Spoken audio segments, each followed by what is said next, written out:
ठाकुर ना हम बसामि वैकुंठे योगी नाम हृदये न चा मद भक्ता यत्र गायन्ति तत्र तिष्ठामि नारद। भगवान भक्त के वश में, लेकिन कौन भक्त? जो उनका हो गया। आवरण वाले भक्त के बस में नहीं है।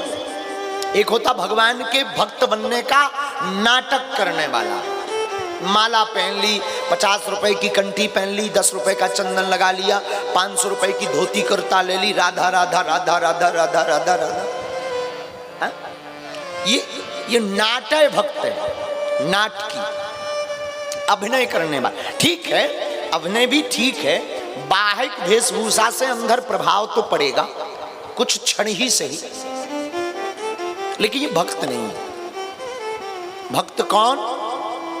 जिसका हृदय हमारे गोपाल में डूब गया,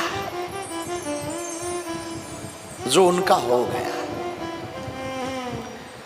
आपको हम एक प्रार्थना बहुत विनम्रता पूर्वक करें। हम लोग वह सोचते हैं जो हमारे लिए अच्छा हो, भगवान करते वह हैं जो तुम्हारे लिए अच्छा होता है। परमात्मा वो करता है जो तुम्हारे लिए उचित है, और जो तुम्हारे लिए उचित नहीं है, परमात्मा वो नहीं करता। हम आज किसी को पढ़ रहे थे तो उन्होंने लिखा कि लोग कहते हैं कि पैसा रखो, बुरे वक्त में काम आएगा। किसी ने लिखा है पैसा रखो, बुरे वक्त में काम आएगा। लेकिन वो लेखक कहता है कि मैं कहता हूं तुम ईश्वर पर भरोसा रखो, बुरा वक्त ही नहीं आएगा।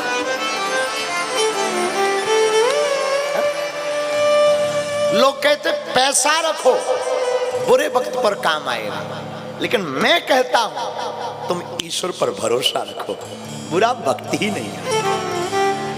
ये तो ठीक वैसी बात हो गई कि चलो बुखार की दवाई ले लो। डॉक्टर ने पूछा बुखार है, बोले है तो नहीं पर आएगा तो।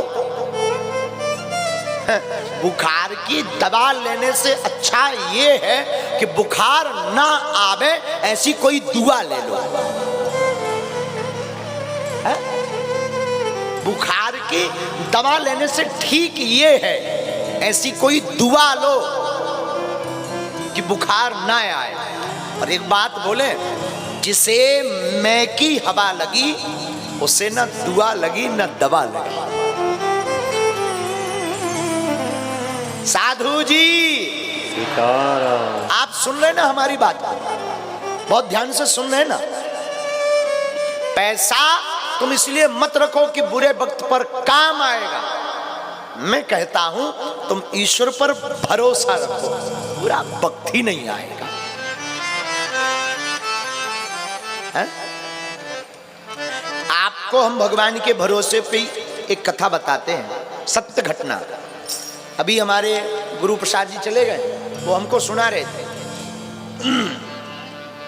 उत्तर प्रदेश में एक बड़ा गरीब आदमी, धुरट, उत्तर प्रदेश में, यूपी में एक स्थान है धुरट, उरई के आसपास, अभी भी है धुरट। यूपी में एक जगह है धुरट,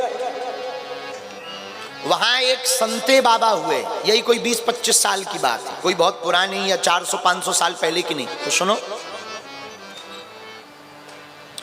धुरट में एक संते बाबा हुए। पंडित जी, धुरट में एक संते बाबा हुए, बहुत अच्छे।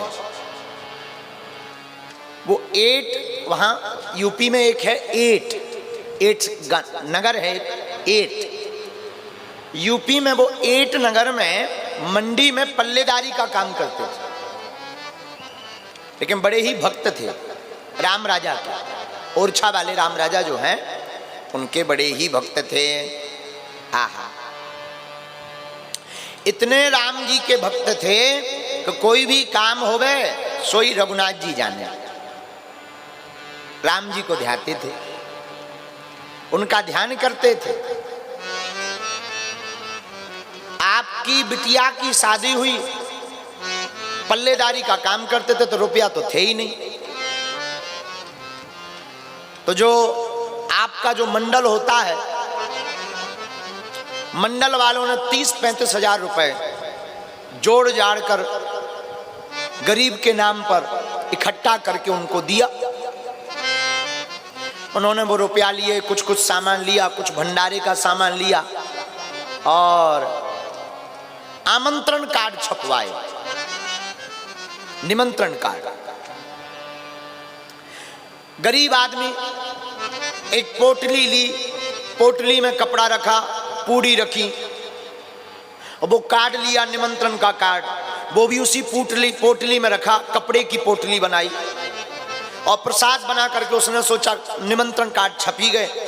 राम राजा की बड़ी कृपा है, एक काम करें, पहला कार्ड राम राजा को ही क्यों ना चढ़ा दे। और हमारे बुंदेलखंड में ऐसा है कि किसी की भी शादी हो, कुछ भी हो, ओरछा में राम राजा के पास पहले निमंत्रण देने जाते हैं।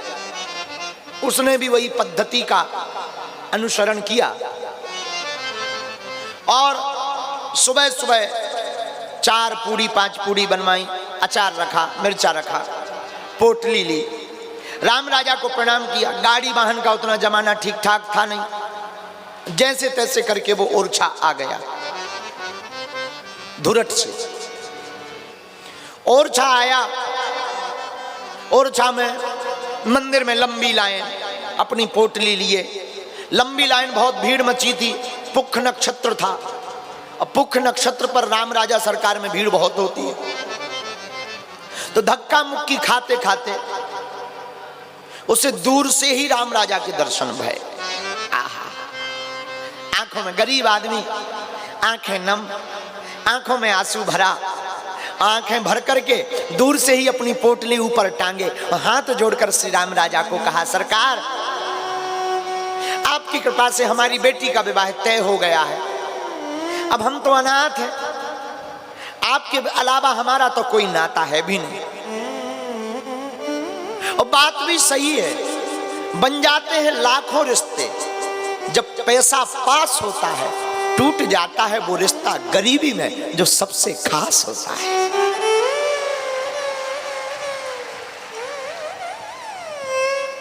आंखों में आंसू भरे राम राजा सरकार की तरफ देखते हुए हाथ जोड़कर दूर से ही कहा, भीड़ में धक्का लग रहे, कोई मुक्का मारा, ए बाबा चलो चलो चलो। आंखों में आंसू भरते भरते उसने कहा, सरकार हमारी बेटी का विवाह है, आपने ही तय करवा दिया, और तो हमारे पास कुछ है नहीं। आमंत्रण लेकर आए हैं, पीले चावल लाए हैं, ये कार्ड लाए हैं, इसको स्वीकार कर लो। आओ। आहा, उसने सोचा प्रणाम कर ले। प्रणाम करने के लिए जो वो पोटली लेकर आया था, उसी पोटली को उसने पीछे रख दिया कि हम दंडवत प्रणाम कर लें, और भीड़ के बीच में ही पांव को एक तरफ करके वो दंडवत लेट गया। आहा, लेटा और दंडवत प्रणाम करके उठा और फिर से राम राजा की तरफ हाथ जोड़ करके देखा। इतने में वो कोई पोटली लेकर चला गया। इसने वहां देखा, पोटली गायब हो गई।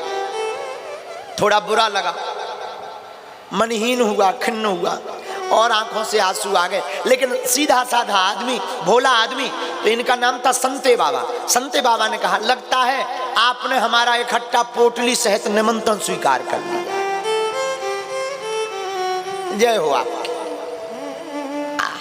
देखना भगवान कितने दे। ये कोई हम आपको त्रेता युग या सतयुग की कथा नहीं सुना रहे, आपको भरोसा होगा इसलिए हम अभी की घटना बता।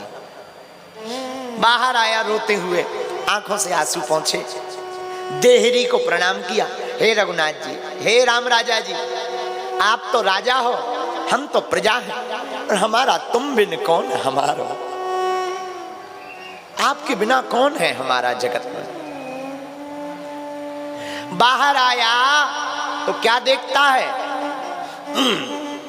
जो पोटली गायब हुई थी वो पोटली दरवाजे के बाहर एक कोने में रखी है। अरे अरे मिल गई मिल गई मिल गई मिल गई, भागा भागा गया, पोटली उठाई, अरे ये तो हमारी पोटली है। उसमें देखा पूड़ी भी नहीं है, निमंत्रण कार्ड भी नहीं है, एक कपड़ा भरे, चलो कोई बात नहीं। राम राजा जी ने पूरी भी ले ली निमंत्रण के साथ साथ, ऐसा मानकर घर आया। शादी उसने एक गेस्ट हाउस है वेदिका नाम का, अभी भी है वेदिका, वेदिका नाम के गेस्ट हाउस में, घर पर उतनी जगह थी नहीं तो उसने जो है वेदिका नाम के गेस्ट हाउस को बुक किया। आज भी है वो गेस्ट हाउस, हमको पंडित जी बता रहे थे कथा। उस गेस्ट हाउस को बुक किया और तय तिथि के अनुसार अपनी बेटी का विवाह बड़ी प्रसन्नता पूर्वक किया। लोगों ने 35,000 रुपया जोड़ कर दिए। उसने सोचा शादी तो हो ही गई है, अब गेस्ट हाउस का चुकारा कर दें। इन लोगों के तो उधार हम चुका ही देंगे।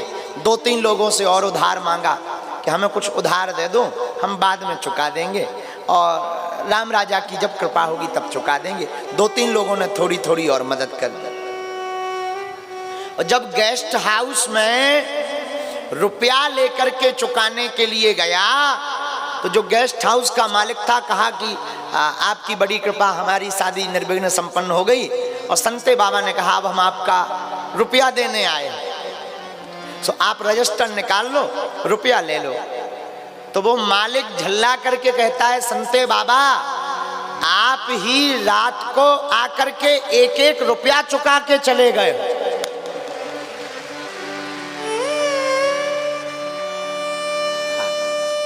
सब रुपया चुक गया है, एक नहीं बचा। ये देखो ये हस्ताक्षर हैं तुम्हारे। उसने रजिस्टर देखा, हस्ताक्षर समझ में नहीं आए। अब तो चौंक गया कि आखिर हमारे रुपया दे कौन गया। लगता कोई मित्र दे गया होगा। लोगों से पूछा, लोगों ने कहा संते बाबा हमने नहीं दिया। तब ये समझ गया जो निमंत्रण देने हम राम राजा सरकार के पास गए थे वो हमारी बिटिया की शादी में आए हैं और उन्होंने ही, रघुनाथ जी ने ही ये कृपा कर दी है।